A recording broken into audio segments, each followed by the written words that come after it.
two-story slide, underwent a series of building alterations over the years and became one of the private apartments of Octavian and his wife Livia. In fact, after divorcing his first wife, Scribonia, in 38 BC, Octavian then married Livia Drusilla, a Roman patrician of the gens Claudia. We know for certain that Octavian lived in these rooms with his wife Livia after he assumed the title of Augustus. This is because her title of Iulia Augusta, which was given to her in AD 14, was found on some lead piping discovered in the building.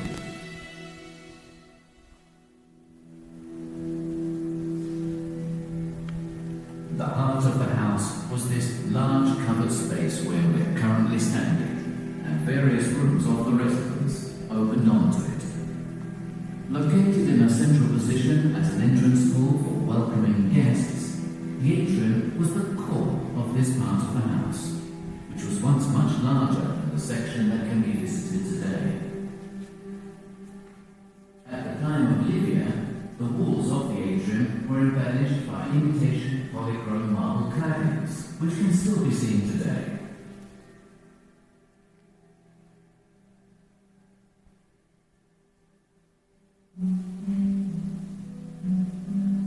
Three main rooms overlook the atrium, and they are characterized by different pictorial designs that covered the full height of the walls. The depth of the walls is amplified with an illusionistic effect, thanks to the frescoes depicting theatrical stage sets and architectures painted in triclinium.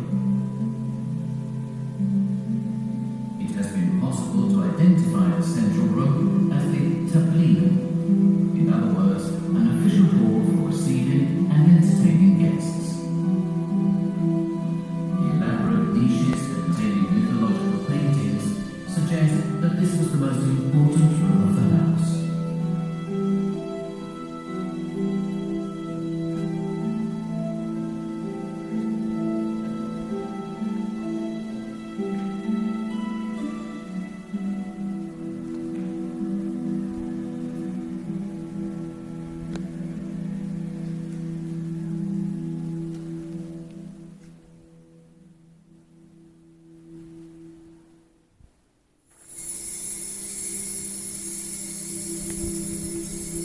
Now, let's take a closer look at the first room.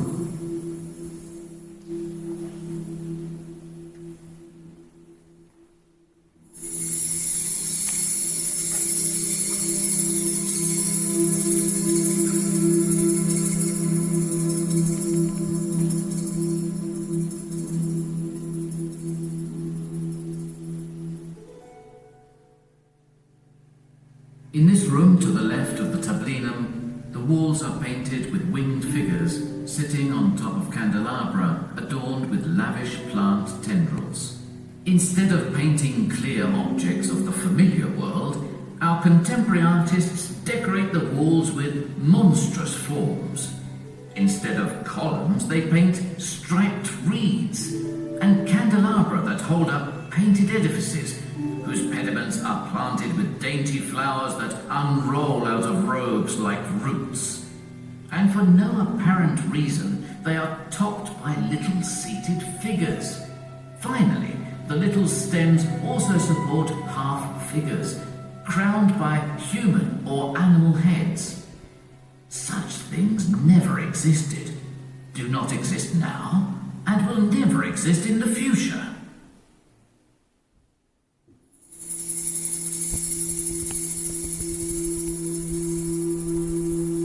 Now enter the central room, the tablinum.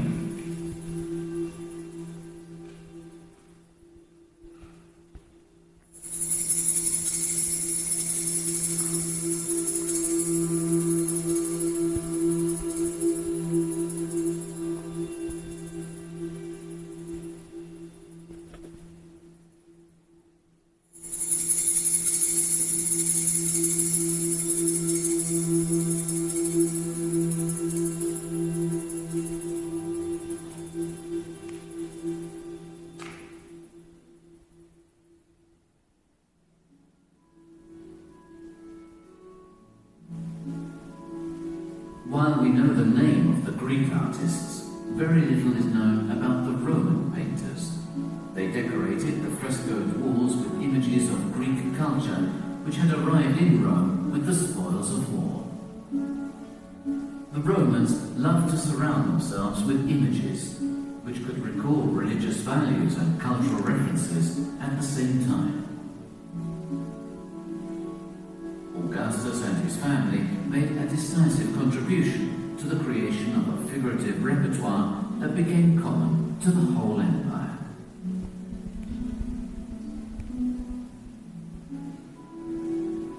At the center of the back wall, the painting of a mythological subject is set inside a niche.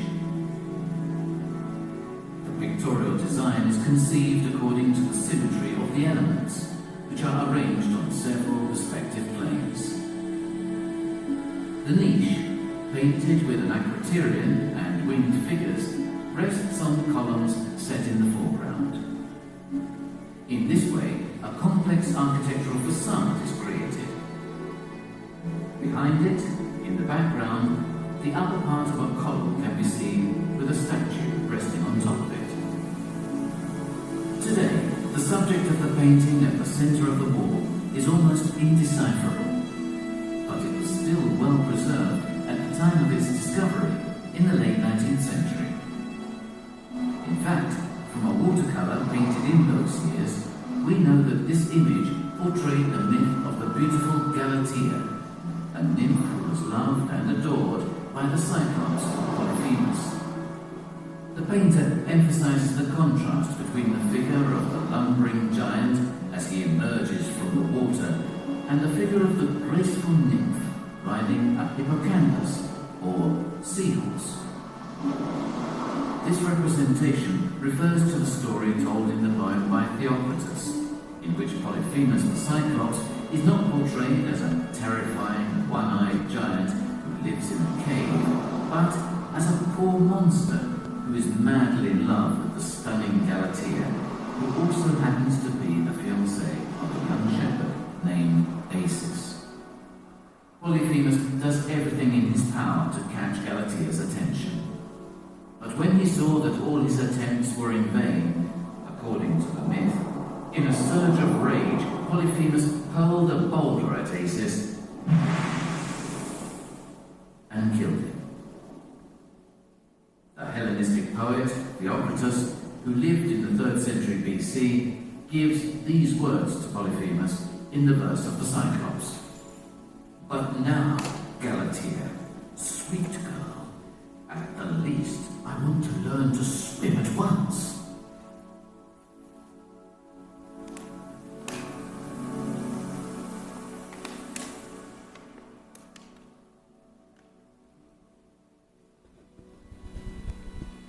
The central painting on the right-hand wall is the famous portrayal of Io, held captive by Argus, the giant with 1,000 eyes. The fresco portrays the moment when Io is freed by Hermes, Mercury, who used a trick to send Argus to sleep and then cut off his head. The scene is also known from other replicas in Pompeii, and is probably a reworking of a painting by the Greek artist called Nicias, who lived in the 4th century BC. The room's decorative design also includes 2 city views, which are placed symmetrically at the ends of the walls.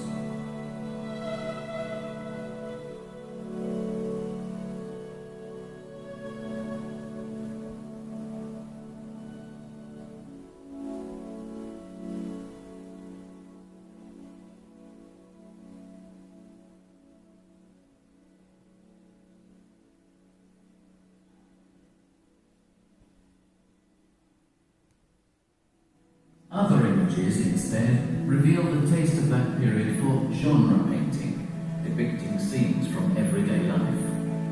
The subject is no longer set in a natural imaginary landscape, but in an interior. The scene portrays 2 standing figures and 1 seated figure, perhaps a domina with her 2 maidservants in front of a bronze sacrificial tripod.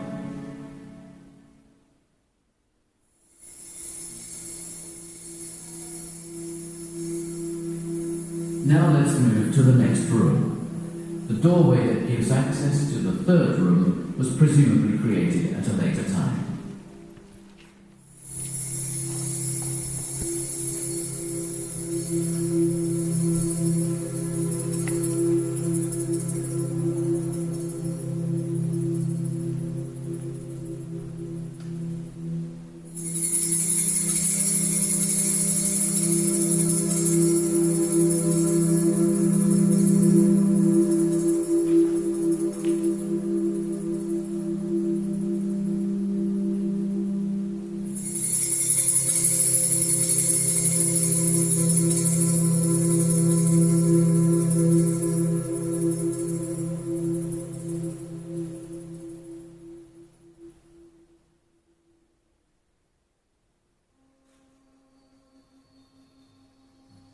The architectural composition portrays a colonnaded portico with imaginary animals appearing from it.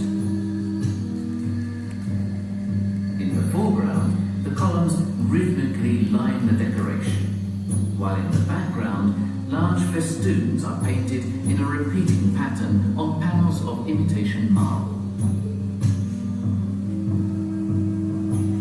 The festoons refer to the world of Dionysus, the god of inebriation and the protector of pleasures in the Roman household.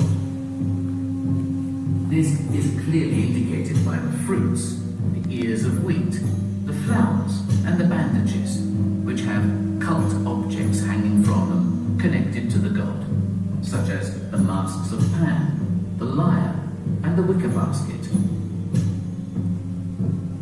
We can identify a profound symbolic meaning in the choice of these motifs. In fact, they form an allegory of the fertility and prosperity linked to the Golden Age inaugurated by Augustus. As with the garlands, the long monochrome frieze also offers unexpected interpretations. What at first sight appears to be a series of vignettes is instead a spatial composition in scale, where we can recognize passers-by, temples, and places denoted by sacred elements of Roman spirituality. But there are also exotic details, such as camels and sphinxes, which recall the setting of the Nile. This is evidence of a widespread taste in the Augustan period for subjects linked to the cult of the goddess Isis. In fact, the goddess of maternity, fertility, and magic was associated with majesty and more generally with Egypt, which had been conquered by Octavian after his victory over Antony and Cleopatra.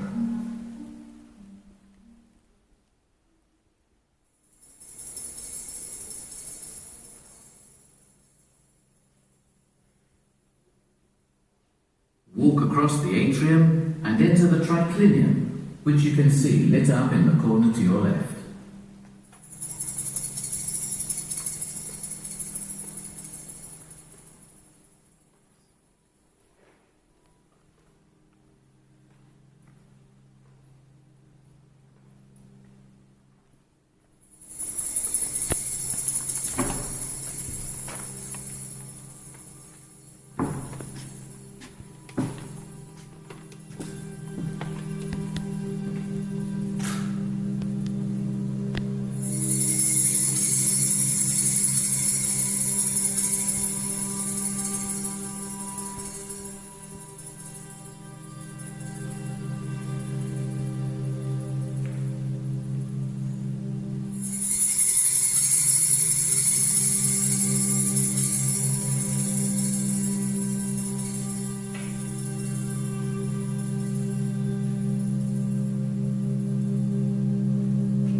The presence of glass vases with fruit painted on the upper parts of the walls suggested that this was a banquet hall, or rather a triclinium. Here again, the paintings imitate architecture. The podium that runs all around the walls acts as a base for the columns that support a niche, but also for slender bronze candelabra with statues of Isis resting on top of them. The bright red of the walls highlights the lighter colours of the paintings at the centre, which evoke landscapes filled with religious significance, revealed by altars, divine representations, and votive offerings. We are looking at an idyllic world, suggested by leafy trees, streams, and flocks. It is a landscape that celebrates the sacred aspect of rural life. This vision refers to the renewed religious sentiment for the bucolic life promoted by Augustan propaganda and immortalized in the works of the poet Virgil. Happy old man, here you will enjoy the cooling shade amid familiar streams and hallowed springs. Your neighbour's bordering hedge, which gives the bees a feast with its willow flowers, will lull you to sleep with its gentle murmur.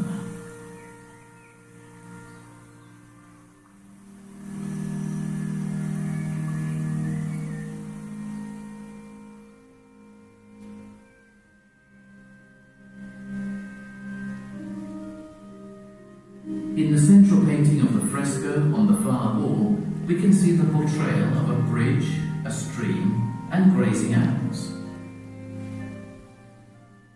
Here again, we are faced with an imaginative landscape, which invites visitors to immerse themselves in a sacred dimension, in which the master of the house and his guests become actors in the ritual. On the larger side wall, the central panel of the fresco set inside a niche is composed of two images. While in the lower part, some ducks swim in a lake, a flight of steps rises from the bank and leads to the exedra of a temple adorned with statues. The centre of the scene is dominated by a bronze simulacrum wrapped in bandages. The simulacrum has animal heads attached to its sides and is surmounted by a metal disc with pendants. The animal trophies refer to Artemis, the goddess of the hunt, who is represented with the symbols of her divinity in the absence of her image.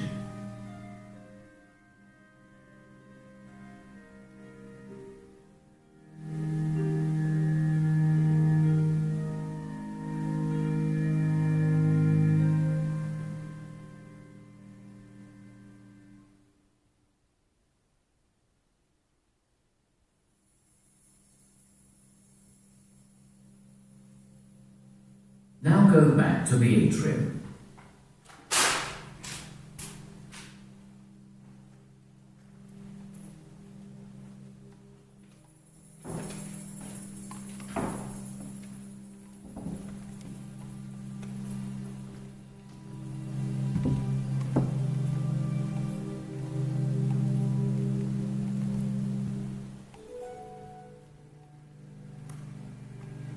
The variety of images painted on the walls make part of a profound message.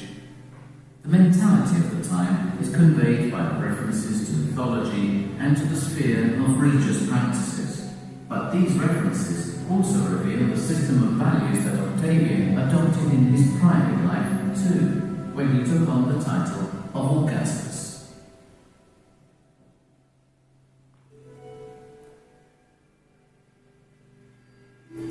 The large number of painted scenes and representations were inspired by the public art galleries that were being established in Rome in the same period, with the masterpieces of Greek painting. Once again, Vitruvius writes, "For the rooms, and also for the atria and peristyles, the ancients have established certain secure principles for painting, based on real things and phenomena. Because a painting is an image of that which exists, or can exist, like that of a person, of a building, of a ship, and of many other things with definite and certain bodies, of which examples may be found and depicted in imitation."